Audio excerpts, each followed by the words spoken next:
Okay, so this tip comes from a book I studied when I was in university studying music. It's the Gradus ad Parnassum, Study a Counterpoint by Johann Joseph Fuchs, I want to say. I don't really know how to pronounce that.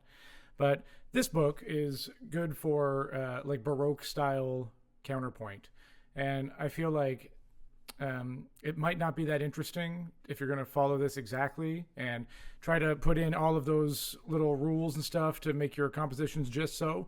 But at the same time, there is a lot of little gems in here for like just everyday kind of modern music making. And this book is extremely influential. It was, it inspired like, Bach, Mozart, Haydn, and yeah, it kind of became the language of Baroque music, and then moving into classical music after that.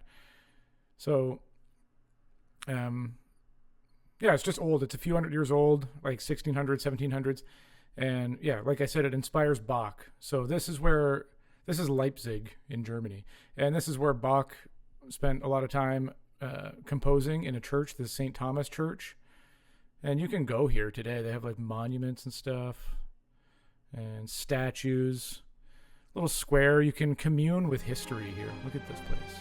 Look at this building. There's a statue of Bach. I don't know if I can get over there, but that's him right there. And he would just write so much music for the church, and sacred music, high art. And what's beautiful about the modern world is you can go there and now there's a McDonald's right beside it. So yeah, I don't know, that's not too good. You can go in here. So you can have a spiritual experience at St. Thomas Church and then get some McDonald's. Okay, so what I wanted to talk about mostly is this idea right here. Skips which are not compensated for subsequently should also be avoided. So skips meaning leaps, intervals. So you do any note, and then instead of playing the very next scale note, you play any kind of note higher than that. That would be considered a leap or a skip. So if you do a skip or a leap, according to this style, you should compensate it by going in the opposite direction. So you could do, for example, a root to a fifth, and then instead of going then to a sixth, to compensate, you would do a root to a fifth and then go opposite direction to a fourth, third, or second, for example. And yeah, so this idea just really helps to gel together your melodies and make them have a sense and a feeling of gravity. Because if you just continue on in the same direction all the time, higher and higher, yeah, it's almost like an infinite kind of like solar flare. It just goes, out into the universe. And it's not as musically satisfying. Okay, so how can we take this ancient knowledge that inspired Bach, Mozart, Haydn, the pinnacle of classical composition, Baroque era, and how can we put it into our shitty little pentatonic riffs? First, I'll demonstrate not going the opposite direction when you do a leap, just to give you a sense of how that sounds unbalanced and unmusical. So I'm just going to do a lot of climbing.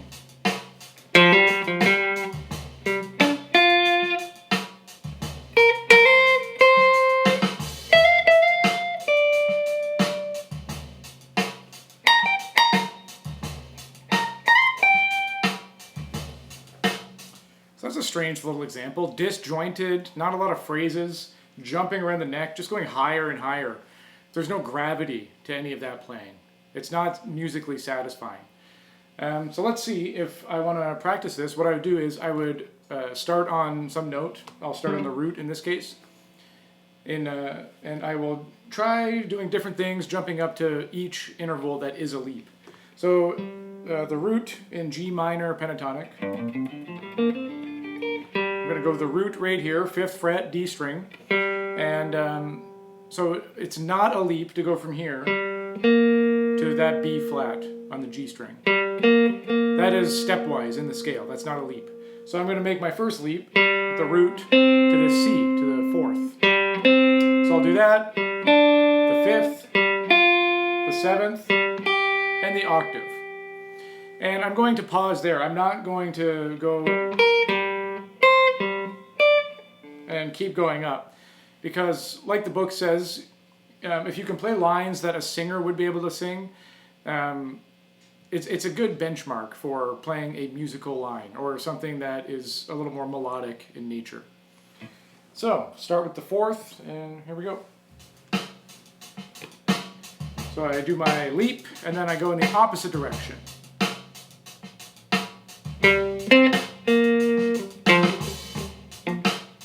Try another one. Okay, I'll go to the fifth.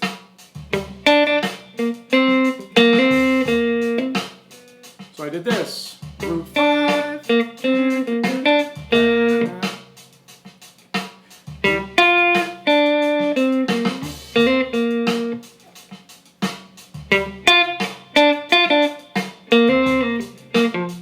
Now the octave.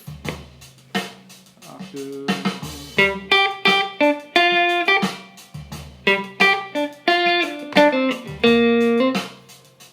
Okay. So that's just little demonstrations, little models on this idea. So yeah, try that out. Interval and then opposite direction.